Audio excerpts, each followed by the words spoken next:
Партия Родина. Представлены все наиболее значимые социальные слои нашего общества. Кто учит, это я, кто лечит и кто защищает. Блистательные офицеры, прошедшие войны. Кто учит, кто лечит, кто защищает. Основа любого государства. То есть мы партия Родина, мы Россия в миниатюре. Пока в миниатюре. Мы от выборов к выборам будем только прибавлять, несмотря на праводействие. То Александр Борисович сказал, к сожалению, а я думаю, к счастью.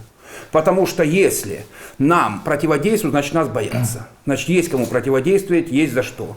И обратите внимание, что противодействуют в основном вот эти партии-прилипалы. Коммунисты, значит, лжекоммунисты. Потому что настоящие коммунисты, я думаю, в нашей республике только в виде памятников сохранились. Других я не видел. Значит, жириновцы, либералы, значит, потом кто там еще, справедливороссы и так далее и тому подобное. Они боятся нас прежде всего почему? Потому что мы выступаем против вот этой лживой оппозиции. В республике только две политические силы. Это партия власти, так, есть там достойные люди, там глава республики, другие люди и так далее. Значит, и есть реальная оппозиция. Реальная оппозиция это мы, партия Родина. То есть мы оппозиция, не требующая от власти что-то, как, например, жириновцы. Вот кто назовет жириновцев в республике оппозиционерами? Ведь сам Брагин получил пост в Госсовете. Сколько там было жириновцев? Двое. Значит, очевидно, он получил это соизволение партии власти.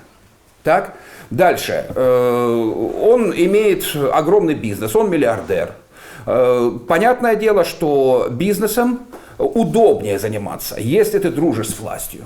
Дальше. Ну, жена его, дай бог ей здоровья, профессиональный человек, вообще курирует СМИ. Я не представляю, чтобы оппозиционный человек курировал СМИ целого региона. То есть, по сути, это часть партии власти. И они имеют от партии власти, ну, те крошки, которые подберут с властного стола. Коммунисты, то же самое. Значит, смотрите, Шулепов, так, значит, занимал пост главного надзирающего за коммуналкой в Госсовете. Опять-таки, сколько там коммунистов? Даже если считать коммунистами Горбачева и Скротского, меньшинство. Получил пост только благодаря тому, что вылизывал партии власти все, на что она укажет.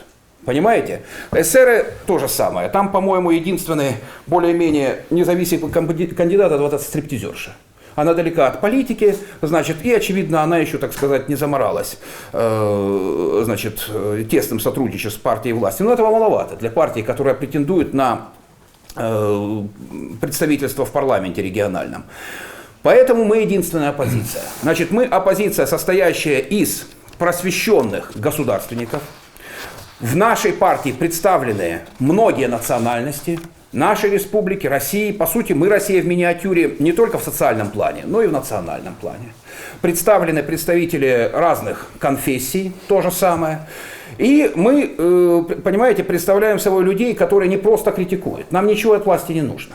Мы, кстати, не прикрываемся, как оставшиеся другие партии, московскими фамилиями. Там Жириновским, Зюгановым, Мироновым, как лидеров списка. При прочих равных, кто может себе представить, что Миронов, Зюганов или Жириновский приедут в республику и будут решать наши дела? Да никогда они не приедут сюда. Вот, тут Андреев, так сказать, от нас, коммунист этот, избрался в Думу, раз в год приезжает сюда. Наверное, для того, чтобы кассу снять, значит, и значит, мандат какой-нибудь увести, или что он держит за мандат, я не знаю. Вот. Сегодня он в Усинске, кстати, насколько я знаю. Ну, то есть, извините, не в Усинске, в Печоре, не знаю, так сказать. Уверен, что немногие знают вообще, кто это такой, кроме полутора человек, членов партии КПРФ в Печоре. Так вот, эти люди никогда не будут обращать внимание на республику, если у них не будет какой-либо выгоды. В нашем списке одни местные жители.